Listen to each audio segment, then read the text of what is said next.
Yeah. This isn't a huge crowd. We'll be good. Let me just turn this thing off.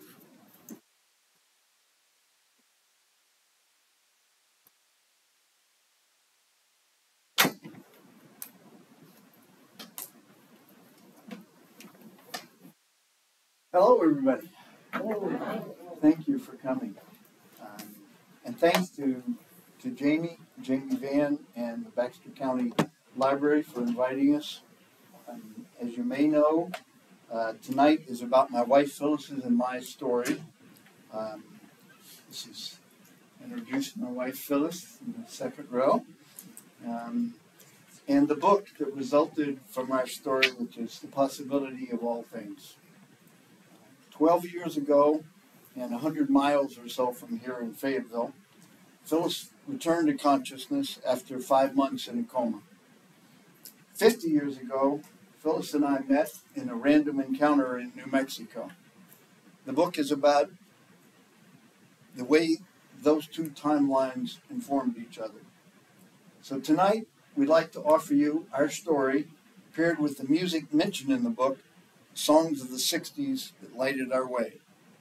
The songs were, as my friend Fran Alexander calls them, our poetic maps. It was a time in our lives when we needed a way forward. And when you heard the right line in a song, your heart soared and you knew you weren't alone. We didn't have portable electronic devices back then. We kept a spiral notebook instead. And we sang our favorite songs out loud to each other for all the honest world to hear. So tonight, I asked my friend John Ray to help recall the songs Phyllis and I have sung to each other for 50 years. And John, in spite of being the hardest working man I know, a true Renaissance master, healer, teacher, author of his own soon-to-be-released memoir, craniosacral therapist, and musician par excellence with multiple CDs, kindly agreed. If by any chance you know the lyrics, please sing along. But if you don't, listen carefully anyway. You might catch the clues that guided our way. So John, take us back to the summer of 1972.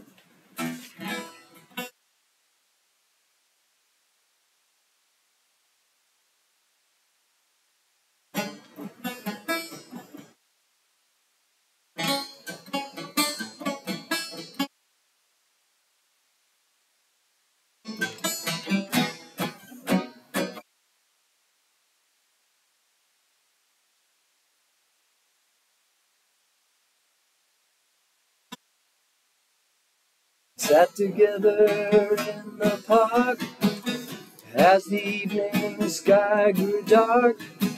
She looked at him, he felt a spark tingle to his bones. But then he felt alone, that he'd gone straight and watched out for a simple twist of fate. Along by the old canal, a little confused, I remember well, and stopped into a strange hotel with a neon. He felt the heat of the night hit him like a freight train moving with a simple twist of fate. Saxophone somewhere far off played as she was walking on by the arcade, as the light bust through a beat up shade where he was waking up. She dropped a coin into the cup.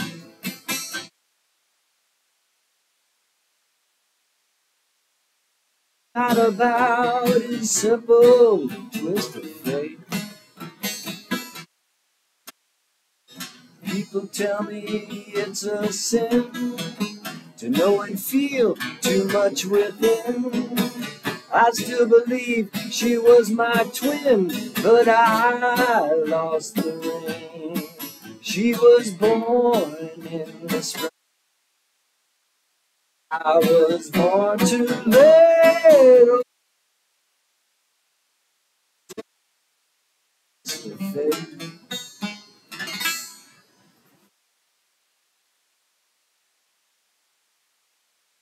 August 3rd, 1972, I camped in the woods north of Santa Fe, New Mexico. I had a companion, a hitchhiker named Larry, whom I'd given a ride from Colorado. On a whim the next morning, I drove to the Santa Fe Plaza, remembering childhood camping trips when my family would end our adventures with a stay at La Fonda, an elegant colonial-era hotel just off the square. I decided on the morning of the 4th of August to wash up in one of the bathrooms of La Fonda for nostalgia's sake and to try out my new persona as road warrior.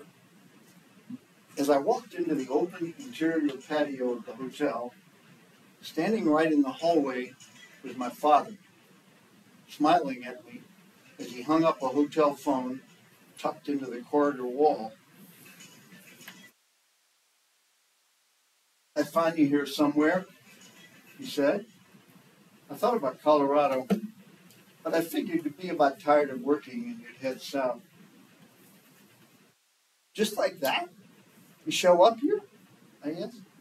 "How in the hell did you know where I was working? Or guess that I'd show up at La Fonda?" "There we go with that gutter language," he said. "Try to be a gentleman. Let's go have breakfast." "I just don't get why you're so angry," my dad said after we were served coffee. "There never was a kid who was given so much or had so many people love him. Why would you throw everything away?" "I'm not throwing anything away," I answered. "I'm trying to live the way you raised me. Why am I angry? I'm angry at my country for fighting a war for no good reason. A war that's killed over 1 million Vietnamese and ruined my friends who went there. I'm angry at Texas for being a viper's nest of corrupt politicians who support Nixon.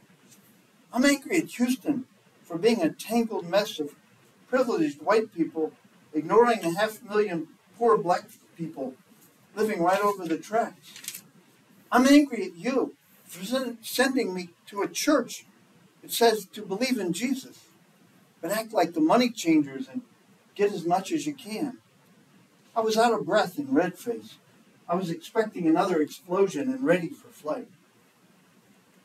Suddenly, sitting in the La Fonda patio with bright flowers hanging in pots from rails on the open corridors above us, my father smiled.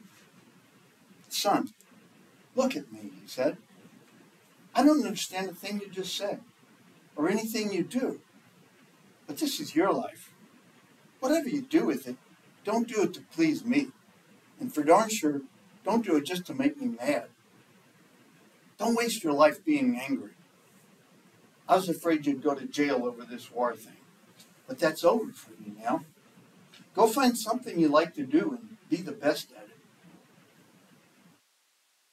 "I don't know what to say," I replied after a long pause. "Thanks, I guess. I'll do my best. You're the one who always took me on adventures to Mexico and to the mountains, you know." "Yeah, I just didn't expect you to stay there for the rest of your life," he said with a laugh. Freshly washed and feeling newly at peace with the world, I crossed the street and looked for my recently acquired dog, Gringo, who I had left alone in the park. Spotting him sniffing another dog and a young woman, I called him and picked a bench in the center of the plaza to take in the scene.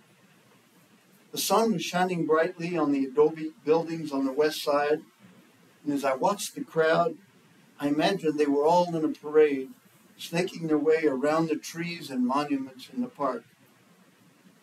But out of this parade, the woman who Gringo had connected with caught my eye. She was wearing a blue jean jacket and a brown felt hat pierced with a single white feather, and I watched as she used her hand to push back a few strands of her thick black hair. For a moment, I caught her gaze, and her chocolate brown eyes seemed to smile at me from a distance. As soon as I'd seen her, she was swept up in the crowd, meandering around the square again, lost in the sea of bodies. And then, suddenly, there she stood in front of me, smiling, looking straight into my eyes. Magically, the park was empty, and there were only the two of us in the world. In that moment, eye to eye with her, I felt a weight lift off my shoulders like a heavy coat I no longer needed. I waited for her to sit on the bench beside me. It seemed so easy, though I'd never done such a thing before. What's your name, I asked. Phyllis. Want some granola, Phyllis? Sure, I'll take some. How'd you get here then, to Santa Fe? I hitched from New York to Colorado and then hitched up to South Dakota and finally back here. How about you? I've been doing conscientious objector alternative service in Mexico, but they weren't paying me anything. So I'd sneak back here and get work for a few months. Matter of fact, I'm on my way to Mexico now. So that first song was a Bob Dylan song that they sang as they hiked and walked through and drove through Mexico. This one is a Leonard Cohen song that they sang quite a bit. Oh, the sisters of mercy, they are not departed or gone. They were waiting for me when I thought that I just can't go on. Brought me their comfort, and later they brought me song. Oh, I hope you run into them, traveling so long.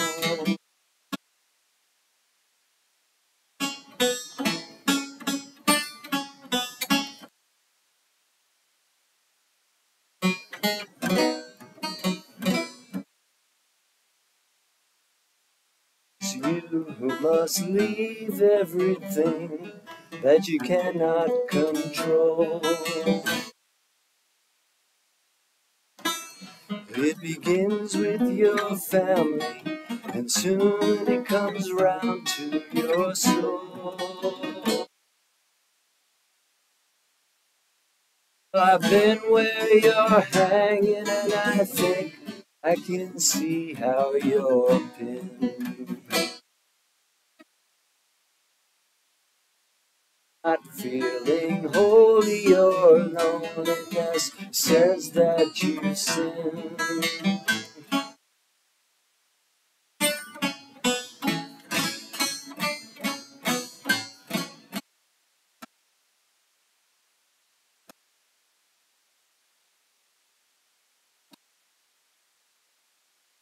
And beside me I made my confession to them.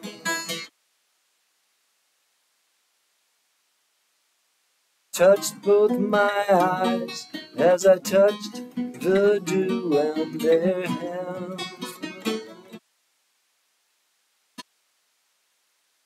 Life is a leaf that the seasons tear off and condemn. They will bind you with love that is graceful and green as a stem.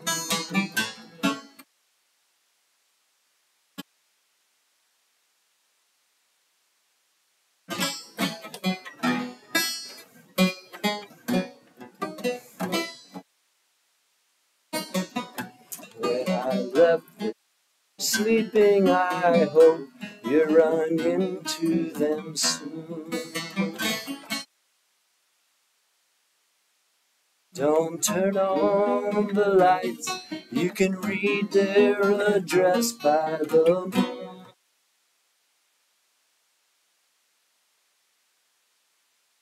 Make me jealous if I hear that sweet in your night. Lovers like that, and besides, it would still be alright. We weren't lovers like that, and besides, it would still be alright.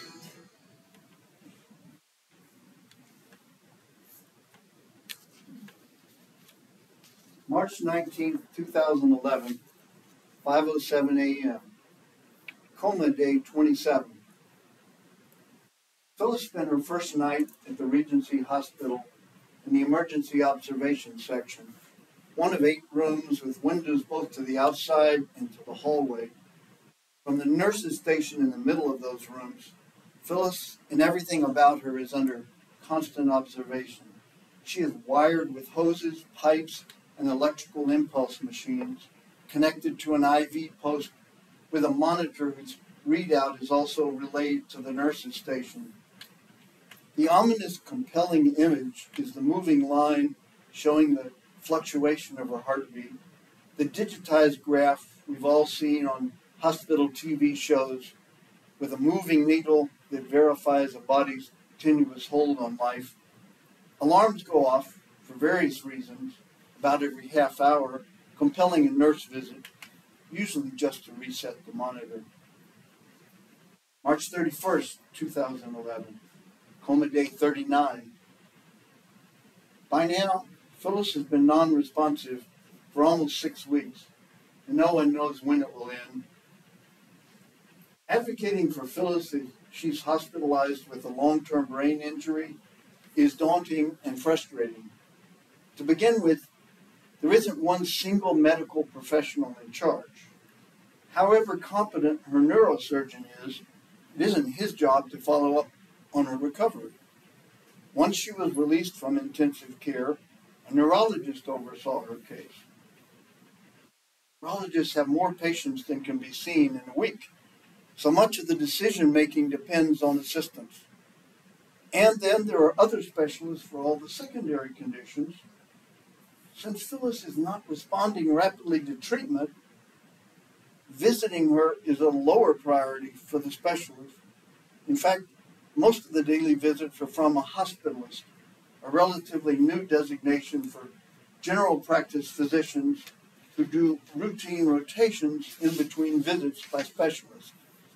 Just this week, I had a confrontation with a hospitalist who wanted to give her a sedative. Sedate a coma patient?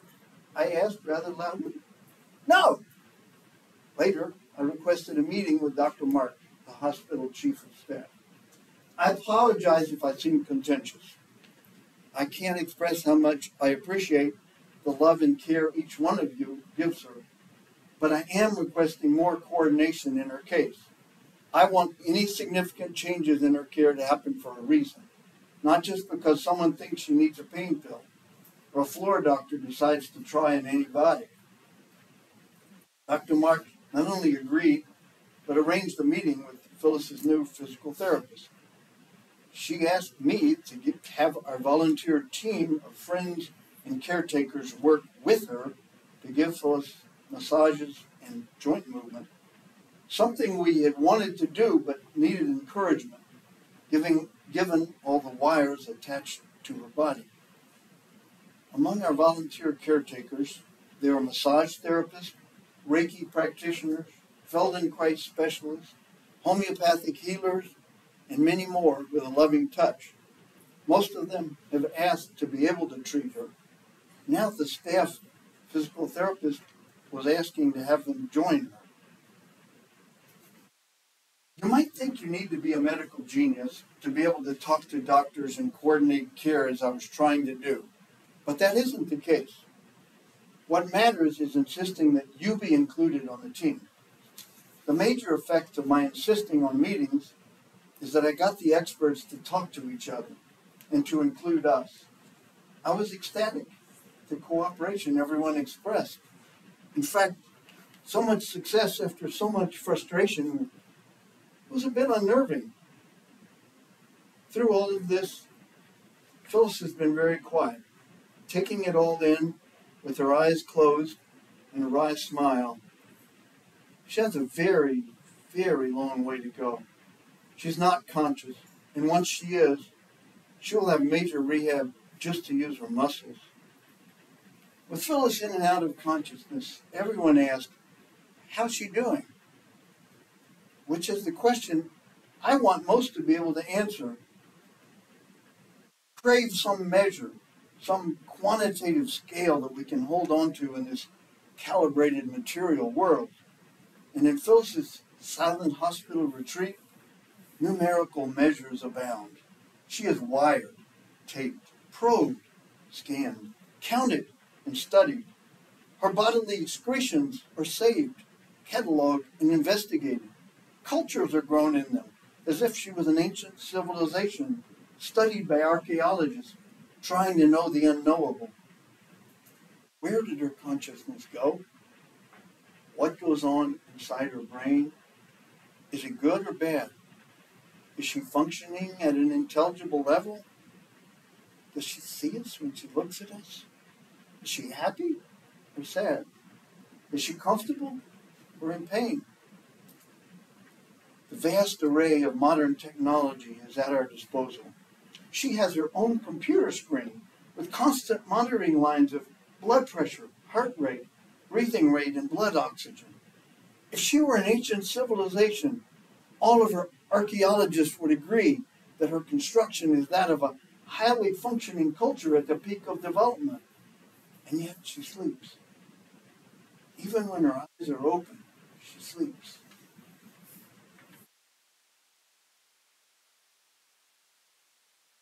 So this is another Leonard Cohen song that Phyllis and Frank would sing as they were on their adventures.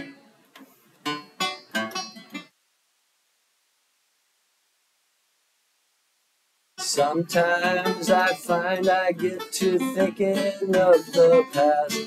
We swore to each other that our love would surely last. You kept right on loving, I went on a fast. Now I am too thin, and your love is too vast. But I know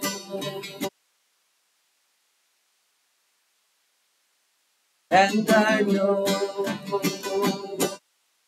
smile, that tonight will be fine, will be fine, will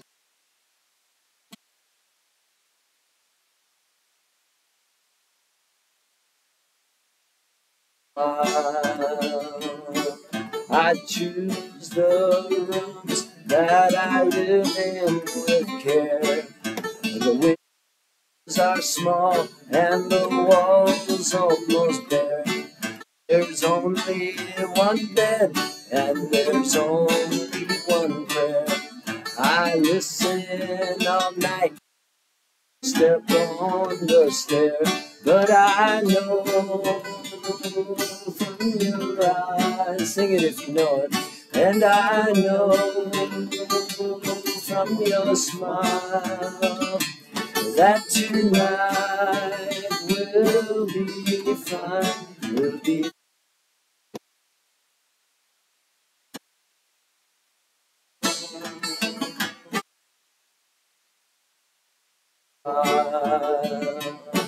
Oh, sometimes I see her undressing for me. She's the soft, naked lady love meant to be, and she's moving her body so brave and so free. Oh, I've got to remember that's a fine memory, and I know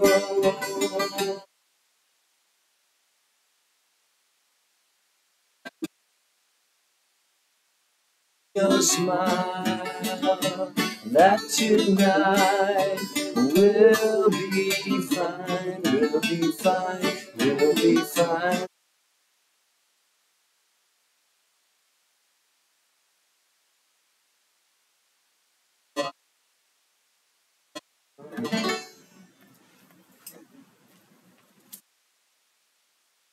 August 22nd, 1972.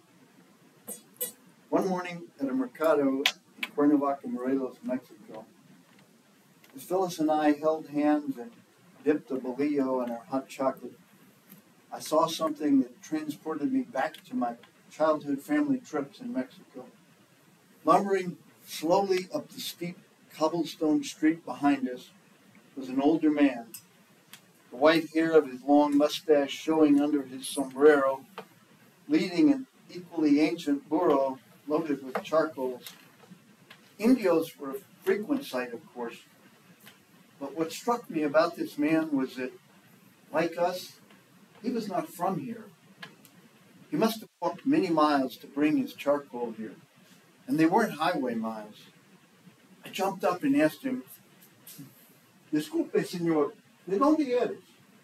"Excuse me, sir, where are you from?" He told me the name of the village, a word in Nahuatl that I couldn't pronounce. "¿Y de dónde vienes? ¿Llegan coches ahí? ¿Hay carretera? Where you come from, do cars arrive there? Is there a road?" He laughed deeply and responded, "No, joven, es 8 horas de puro camino." "No, young man, it's 8 hours of only trails." I knew it! Memories of coming to Mexico on vacation with my parents flooded over me. Native people who move quietly with an ancient grace that sets them apart from the hustle and bustle of modern Mexican towns. I was convinced that in the mountains above the town, there must exist a network of trails and villages accessible only by foot, free of cars and electricity. It must be a land, I imagined, unknown and unseen by all the rich Mexicans, American tourists, and expatriates who took so greedily and gave back so little. I imagined a trail leading up the mountain. I expected that somewhere up that trail was the world out of which we all originated, before technology sped up time and made us all, rich and poor, workers on a giant treadmill without knowing who or if anyone was in charge. It was a dream I had been following since my childhood. The scenes filled in by nights of studying the National Geographic magazine I got every month as a child. Following day.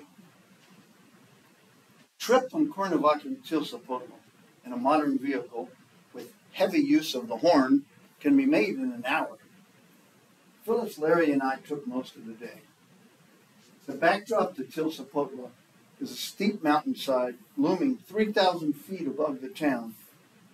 In the mojados, the rainy season, which lasts from May to September, a waterfall careens off the top of the mountain and crashes its way through the canyons to join the Amacuzac River and water the fields of Morelos. On the late afternoon in September of 1972, the three of us and our 2 dogs and our post-World War II vintage truck bumped over the cobblestone streets of Tilsapotlo and arrived at the wooden gate of the house I had bought 2 years earlier. We rattled the gate, shouting, "Bueno!" by way of announcing our arrival, and waited in anticipation as I took in the bright white adobe walls, the blue sky above and the cobbled street below. We waited for quite a while at that wooden gate for Doña Augustina to answer our call. Out she came, dressed in pants and tennis shoes with a rebozo wrapped around her head. She must have felt she needed to do something to greet us properly. We were, after all, los patrones, the owners, who had the right to just drop in out of nowhere and turn her world upside down, even order her to leave. Doña Augustina was a very short, very strong lady in her 70s and caretaker of her husband, Don Lauro, an 82-year-old survivor of the Mexican Revolution, a farmer soldier in Emiliano Zapata's ragtag army. Phyllis and I were, in her estimation, los ricos, rich people who had resources beyond her imagining. So who knows what might happen? Maybe something good, maybe something disastrous. And there we were at the gate, with an entourage of dogs, and a tall hombre with a knife strapped to his leg. That no We were just three relatively impoverished travelers. It wouldn't have changed anything. We had access to resources she could never hope to reach. Bienvenidos, she welcomed us, avoiding our gaze and speaking respectfully. Passe, she said, opening the gate. Hola, Doña Augustina. Soy Feliz. Mucho gusto conocerte, she said, passing the gate and enveloping Augustina in a hug. I'm Phyllis, and I'm glad to finally meet you. There was no awkwardness in their embrace. Phyllis greeting Augustina, a complete stranger, as she would her own grandmother. Before leading us onto the open porch of the adobe house, the floor of which was raised a few feet and made of hard, smooth clay, she splashed water from a plastic bowl on the floor and cleaned the dust with a homemade broom, seeded and served water and pan dulce, sweet bread. So began a long negotiation over what our relationship with Augustina would be. I was determined to treat her as an equal, which meant I didn't want to be served or catered to.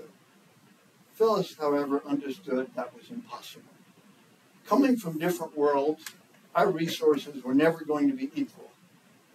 Phyllis also knew grandmother types like Augustina from her New York Italian extended family, where even casual family friends are addressed as aunts and uncles, and instantly made a connection with her.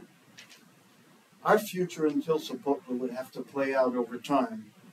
Tucked in our places like so many of Augustina's chickens, we soon learned that sleeping there would take a bit of adjustment. The roof of an adobe house is made of a resilient frame of tough wood branches tied tightly together and covered with rounded clay tiles. Air passes freely, water is repelled, and sounds are magnified. And what sounds there are! Night sounds of crickets, birds, radios, and town drunks stumbling their way home. Then, as one group of sounds settle in, another begins. The donkeys bray to each other, horses answer, pigs snort, dogs bark, and roosters crow. Roosters may crow at dawn elsewhere. Until Tilsapotla, they crow all night. So this is another Bob Dylan song that they sang as they traipsed through those mountains there.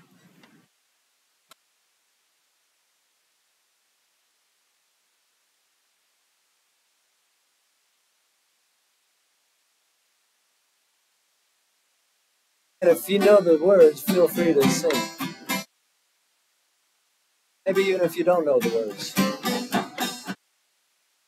Lost in the rain and water, and it's Easter time too.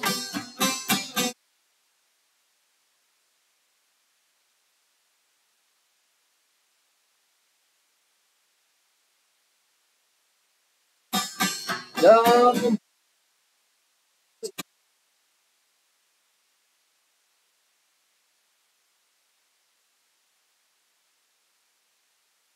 Women there, and they're really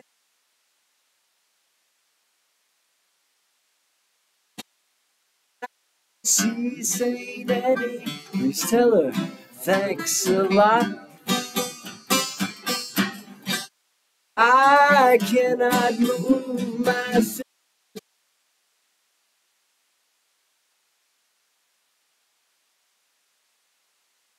Strength to get up and take another shot.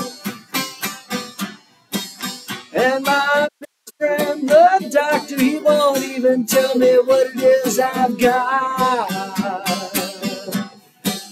Whoa, sweet Melinda, the peasants call her the goddess of gloom.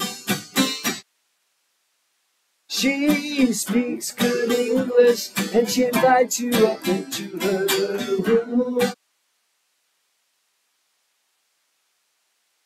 So kind and careful not to go too soon. She takes your voice and leaves you howling at the moon. Oh, I started out on Burgundy, but soon hit the harder stuff. Everybody said they'd stand behind me when the king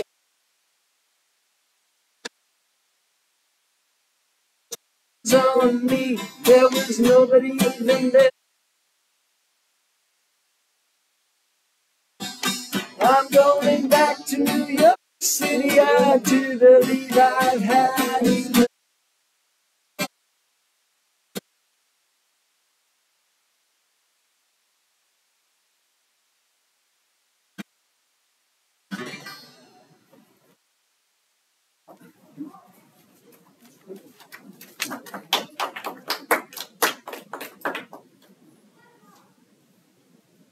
Thursday, April 28, 2011, Coma Day 67. Since our arrival in St. Louis yesterday by life flight to Barnes Jewish Hospital, it's been a whirlwind. Phyllis has been unconscious throughout, of course. I woke early and arrived at the hospital before dawn. This is the opportunity I've dreamed of for 2 months. The best experts in the world looking for the answer to Phyllis's coma. Already today, she's had 3 lab tests, a CT scan, and an MRI. The Green Team, the hospital's name for the neurology doctors and assistants, arrived in Phyllis's room at 6:30 in the morning. The team is led by Dr. Will, the Washington University Chair of Neurology, followed by an entourage, case doctor, 4 interns, and 6 students. A tall man with a broad forehead, military cut, short hair, Dr. Will dictated notes to his students in a monotone. Patient is a 59-year-old female with impaired consciousness as a result of bacterial meningitis due to an infected brain shot. Appearing to notice me for the first time, the doctor paused for a moment and then turned from me back to his team. This is how we'll proceed. Draw cerebral spinal fluid, CSF, from her shunt immediately. Test for any continuing bacterial infection. Check CSF pressure to see if, in spite of the shunt, elevated CSF pressure could be the cause of her non-responsiveness. Point is clear, yes? We want to know if her current condition is a result of the damage previously done or a new unexplained malfunction of the ventricles. Then let's follow up with an enhanced EEG with electrical stimulation to check for evidence of seizures. I am doubtful, given her history, that she has seizures, but we want to rule out every possible cause. Of course, the imaging group will need to review all MRIs and CTs, arrange new scans, and evaluate. The Green Team hung on every word and universally took notes on iPads.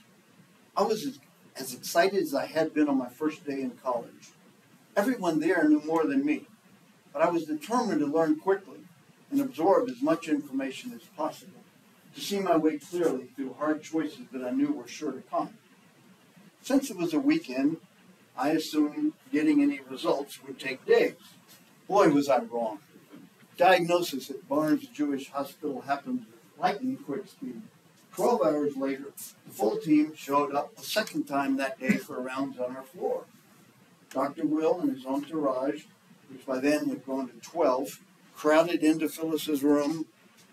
He spoke in a commanding voice, as if he was addressing a student who he doubted had kept up with their assignments.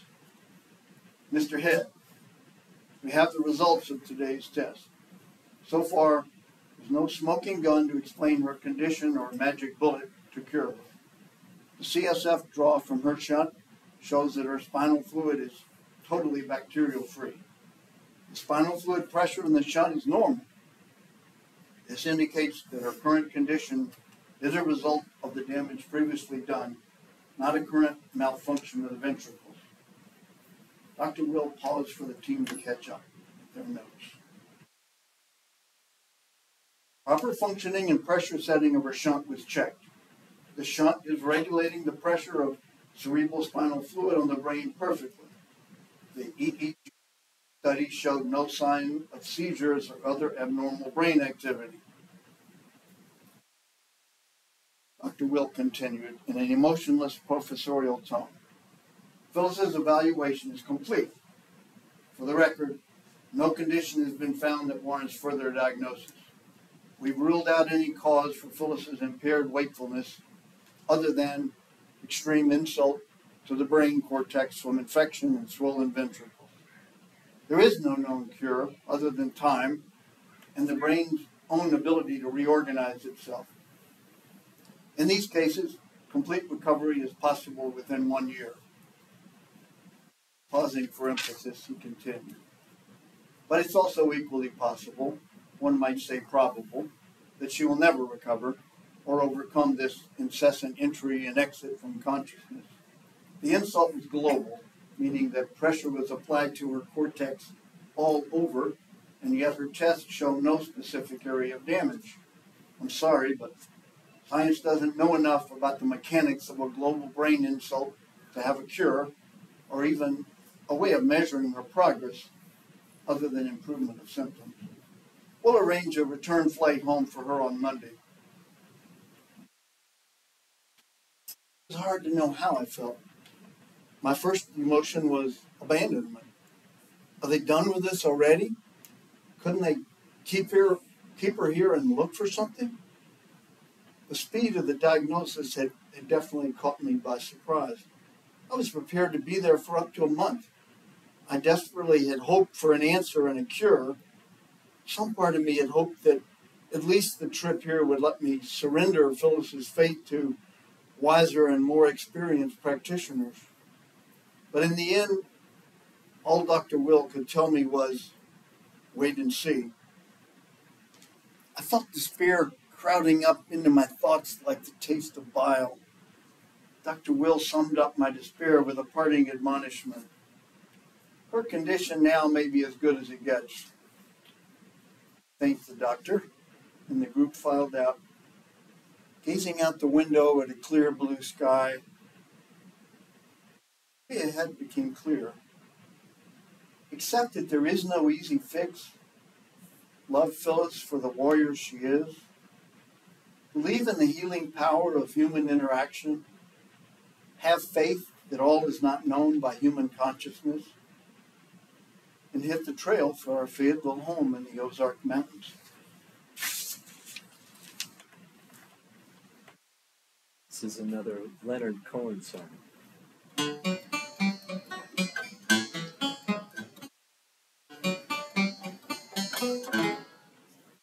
Traveling lady, a while until the night is still stationed on your, not your lover. Well, I lived with a child of snow. I was a soldier, and I fought every man for her, until the nights grew colder.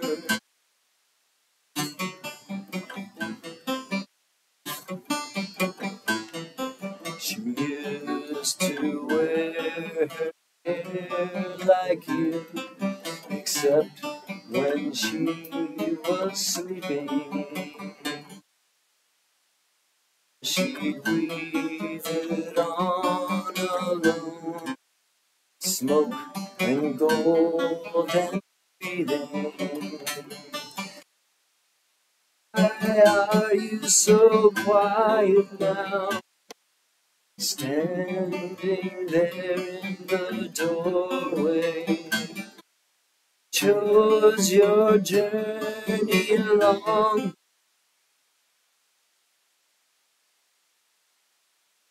this highway.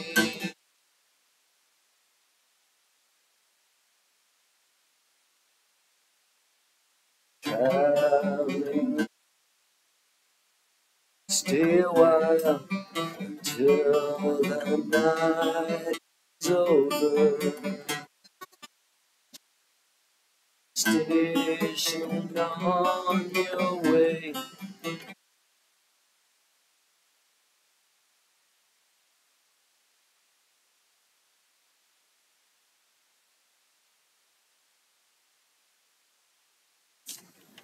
October 6, 1973, as we hiked, Phyllis and I sang To No One's Chagrin from our songbook. We chose the bands Daniel and the Sacred Harp, feeling very much like Daniel spiriting away the Sacred Harp with no idea what price we would pay. As we sang, we climbed into a highland world as old and unchanged as any on the planet, a self-sufficient universe whose resources, so far at least, had remained unnoticed to the wider and modern Mexican civilization around it, and so had been left alone all these centuries. Somewhere behind us, the Amacuzac River was cutting a deep canyon on its way south to join the Balsas. Emiliano Zapata and his peasant revolutionaries used this path to disappear from federal soldiers 60 years before us. Tlahuica Indians used it 500 years before Zapata to escape the Aztecs, collecting tribute for the empire they were building in Mexico City. And Olmecs, or some tribe whose origins are long lost, cut the original trails here 2,000 or 3,000 years before the Tlahuica. Following a woman with a heavy basket balanced in her head as she skirted off the road and down the narrow path between two adobe walls, we made our move and followed her. I was convinced we could blend into the scene and pass unnoticed. The strategy seemed to have worked at first. We circumvented the guard gate, and after some maneuvering and confusion, ended up in an open plaza in front of an adobe church with two bell towers. It was midday, the sun was hot, and not much was happening. I tied the burros to a tree, and we sat on a bench to take in the scene. Then I began to hear horses' hooves clicking rapidly on cobblestone streets. Before we knew it, we were surrounded by 4 horsemen.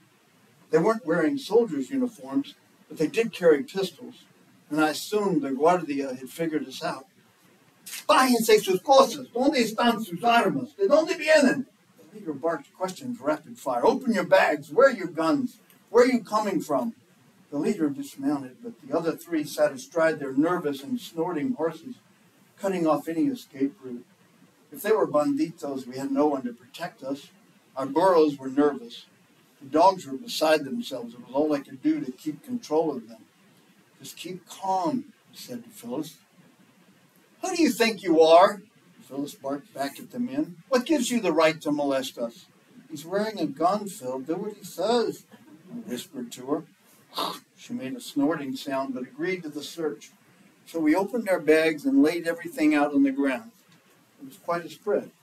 Bags of leftover vegetables, oatmeal, corn cakes, a comal, a clay pot, wooden utensils, a sleeping bag and tarp, an extra pair of my Blanca pajamas, as well as Phyllis's extra bra and panties. Other than the leader, the men seemed embarrassed at how normal our possessions were and at having a woman's undergarments displayed on the cobblestone. "Where's the money?" the leader sneered, picking up a pair of her panties with a stick. "The money you stole from the widow in San Miguel." "We know nothing of this widow, sir," I answered. "We're from Tilsapotlo, over the mountains. We're just traveling for pleasure. May God protect that poor grandmother," I answered calmly, my heart racing. We were at a standoff. The dogs stood ready, but weren't barking or biting anything. The 3 men on horseback were smirking. The leader was flustered and Phyllis was pissed. "You aren't soldiers, are you?" Phyllis said. "In fact, you have no authority at all to assault us like this." Phyllis started packing up her things as the leader scowled and seemed confused about his next move, tapping his fingers on his pistol. The other mounted men looked away from us. I looked down, but Phyllis glared back directly at the leader. Something shifted, and it seemed we had the upper hand. "Do you know where we might get a meal and a room?" I inquired, testing the mood and trying to deflect the tension. The leader frowned and pointed the cantina across the way, and as quickly as they had come, they mounted and raced away. Phyllis had stood her ground and showed no fear.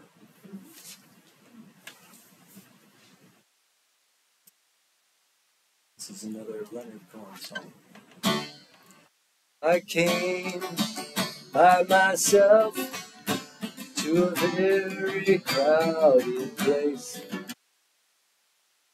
I was looking for someone who had.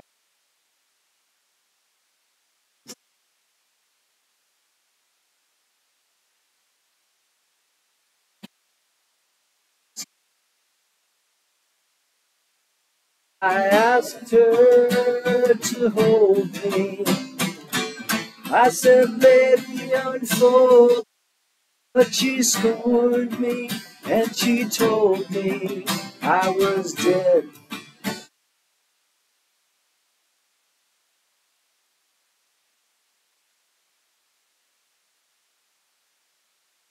All night, like so many have before.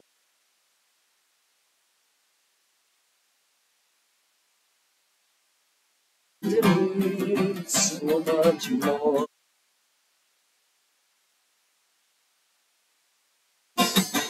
Where I held on,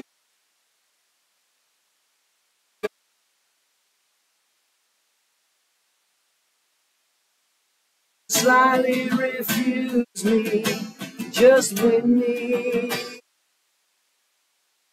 It is this for. I cried, oh, late at midnight, I feel stars eat your body, and the wind,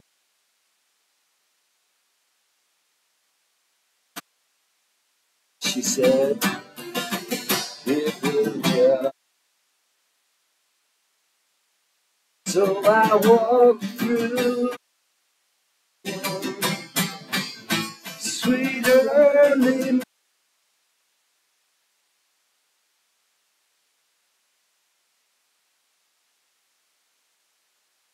You won me, my love.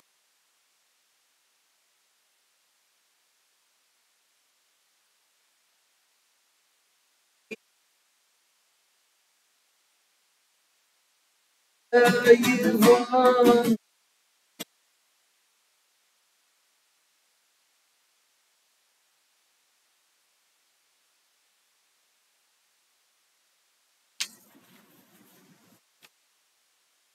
June 16th, 2011, Coma Day 115.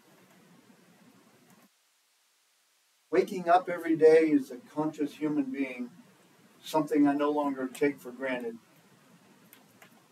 The experience of watching Phyllis recover all the parts of herself is at times exhilarating and joyously instructive, at other times agonizingly painful and discouraging. And her reality can fluctuate between these two poles as frequently as every few hours. I measure her progress in two ways: the relative amount of time she's in a wakeful state and the degree of physical and mental functioning she exhibits while awake. Over the last 2 weeks, there has been a quantitative improvement. Her wakefulness varies throughout the day, but there's clearly more of it. She has more minutes with her eyes open, her ability to respond is more available, and her ability to show comprehension is greater, even if her eyes are closed. Phyllis's rapid change from improved consciousness to coma-like withdrawal is exhausting, and at times I fear it'll go on like this forever. My mood tends to vary with her degree of wakefulness. My bedroom at home fluctuates between refuge and confinement. It is the memory of intimacy, the locus of our lives, and the cell of solitary confinement. Much has been written about the importance of grieving and about the barriers to it, one's own denial and society's discomfort with grief. But grieving the long-term incapacity of a loved one is even more complicated. The very process of letting go and accepting what has happened seems counterproductive to the effort needed to support and heal, people advise you to keep strong, keep hope, keep faith. The reality is, whatever the future brings, I cannot keep the past. There is loss, and it's now. It needs to be acknowledged and grieved in order to accept change and find the strength to work for a new day. I do believe in her healing. I have seen her progress. I believe in miracles. The brain can and will adapt. But whatever comes will also bring a new challenge. I celebrate all that we created, and I grieve what has changed. So be it. All experience, like all life, is transitory. But in the act of remembering, our adventures live in the heart and give us hope. I play old Leonard Cohen songs to remind me that if you give love to and accept love from another human being, this is what you get. Contradictions, pain, and ecstasy. I give thanks for every day, as dark and as light as they may be. This last song is from Bob Dylan.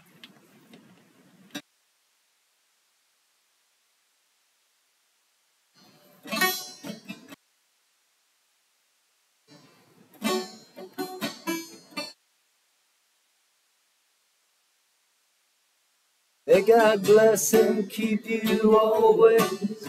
May your wishes all come true.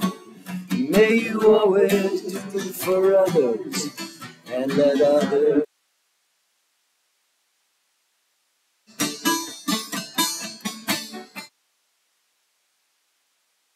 May you build a ladder to the stars and climb every rung. Stay forever young.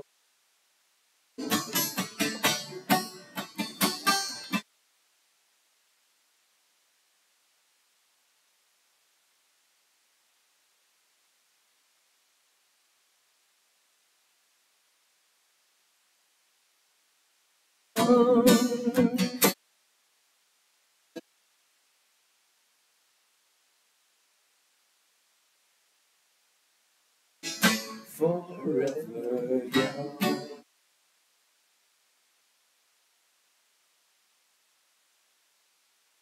May you grow up to be righteous. May you grow up to be true. May you always know the truth and see the light surrounding.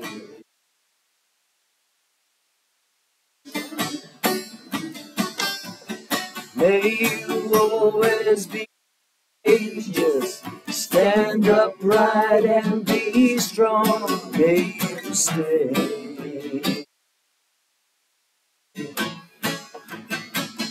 forever.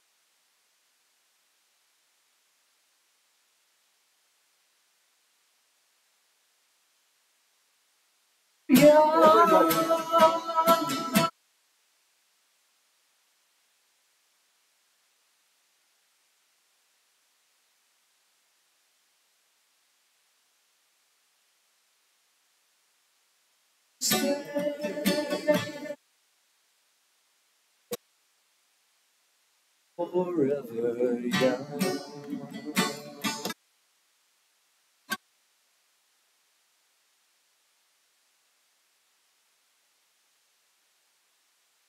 Your feet always be swift.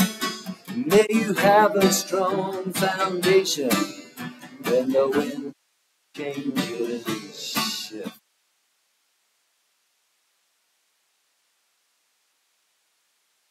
May your heart always be joyful. May your song always be sung. May you stay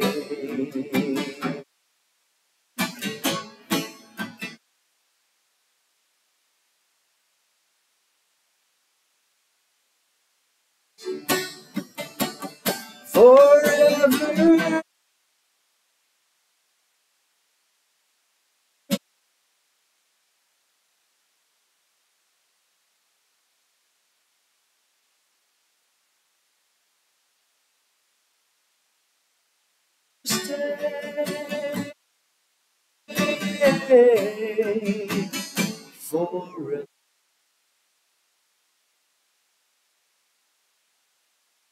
Stay forever. Stay forever. Thank you, John. Thanks, everyone. Isn't he incredible? Another round. Frank chose all those songs, by the way, and they are the songs, some of the songs that you guys sang in the mountains in Mexico, and We know them all. thought about while Just can't carry a tune. during the coma. Anybody have any questions?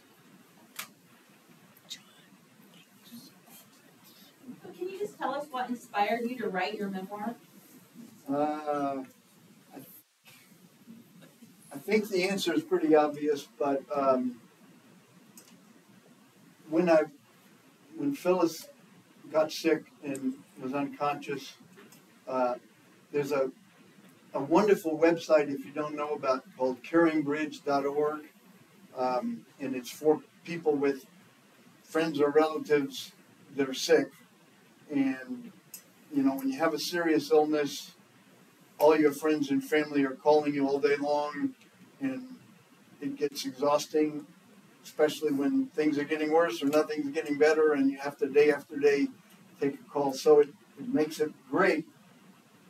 And like they have it set up where you don't have to, you can be people of a certain age who don't deal with computers so easily, and it sets up a website for you. You just have to type in what's going on and who you are and so forth.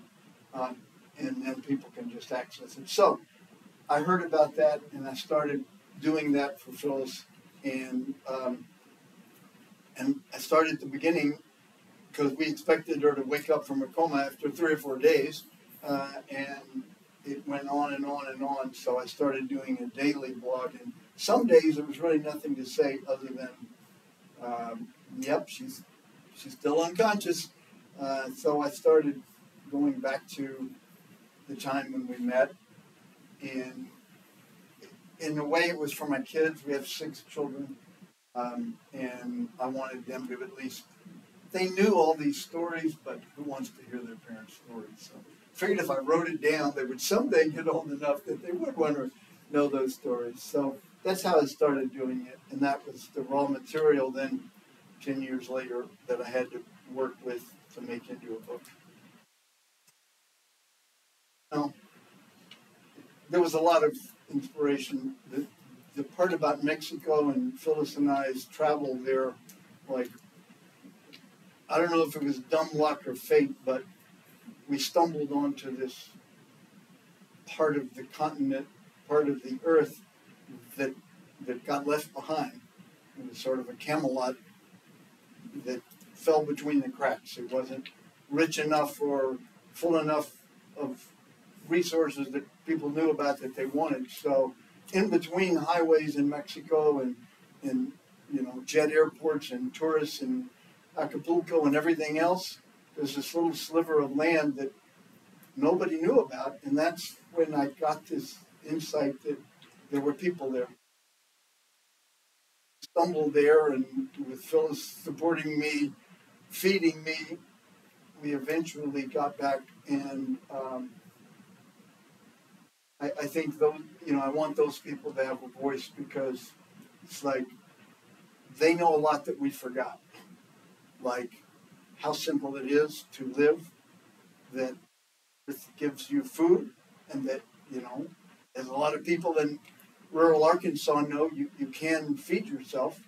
It's not easy, but you can feed yourself, and that you can also build a roof to keep the rain off your head, that the earth gives you materials. So knowing that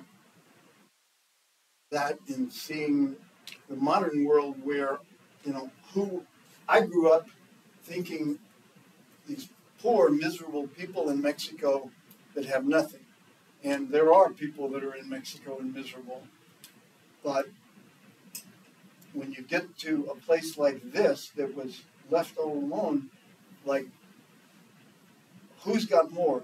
Somebody who can grow up and feed themselves and build a home and like be a part of the earth, or somebody who lives in a city who has to work 80 hours a week to hope to pay the rent, much less buy a house, much less pay for all of the things that it takes to live in the modern world.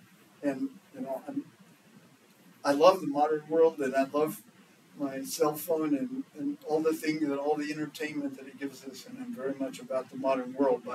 But we were so incredibly blessed to have this experience just literally right after we met, to be among these ancient people. So I wanted that story to be out there too. Remind me, how many days was it from when she fell into the coma to when she was able to return to your home with you? It was a full 6 months before we went home. The last month was in a rehab hospital where the average stay is like 4 days, and they're on a treadmill to get people in and out. They're not a long-term facility, but somehow I badgered them into keeping her there because she was in a wheelchair. She had to be picked up with a crane and put over, and they eventually sent us home. And so it was 5 months was when she actually started to be able to communicate. Throughout it, there were these bizarre experiences where a friend would come into town that she hadn't seen for a year and come in, fellas. Supposed to go, oh, hi, Margot. We're like, oh my God, she's awake. She knows. She heard the voice. She read this, this recognition would come out of her brain. And then there was this time when another Bob Dylan song, Boots of Spanish Leather. So we're 3 months into the coma, and it's Father's Day, June 2011. My oldest son, Travis, who plays a pretty good guitar, came, and all of our kids had come, and all very sad. And I said, Travis, why don't you sing Phyllis her favorite Dylan song, Boots of Spanish Leather? And so he starts playing it, but he gets through the second and third verse and he forgets the words. So everybody had told us that the point of everything we did and all the volunteers we had was that they couldn't find, it wasn't like a stroke where you can actually see where the part of the brain that's been damaged. There was no reason for her not to be conscious, but she wasn't. So they said, talk to her as if she can hear you, as if she knows what you're saying, because, your hearing doesn't stop when you're unconscious. You still hear. And the part of the brain that registers speech and makes sense of it is still there. So something's going on. That's kind of the theme I'm trying to explore in the book, is like what we think consciousness is not what it is. But anyway, everybody that came in, I would jump on a doctor if they came in and said, how's she doing? I would say, she's right there. Ask her. Get back to Travis. So, yes. So Travis, our son, Father's Day, is starting to play that song. Forgetting the words. And he forgot the words. So I turned to Phyllis and said, come on, Phyllis, you're great with lyrics. And she proceeded to sing 3 more verses of Boots of Spanish Leather without opening her eyes. We're all in tears, just like, oh my God, she's over. And then she goes back to sleep for 2 weeks. Believe it? So, there was that. I forget what the question was, but hopefully that.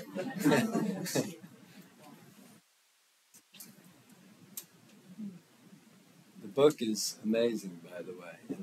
And there are copies back there. Yeah, if anybody would like a copy or has a copy they want signed, I can do that back at the table. Unless there's anybody else? Is that Yes. website that you said that when you have somebody sick and you got Terry Bridge, yeah. Is that in your book? You know, it should be, but I don't think it is. Maybe I mentioned it, but maybe in the first few pages. But I'll, It's not in a few pages. if I will, I have a website called frankhead.com. Okay. I'll put it in there. Okay. Thank you for reminding me of that. Yeah, it's really Well, important. it will help me. Yeah. Well, let's give Frank another hand.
Right? Just about, yeah. Did you enter? Feel free to do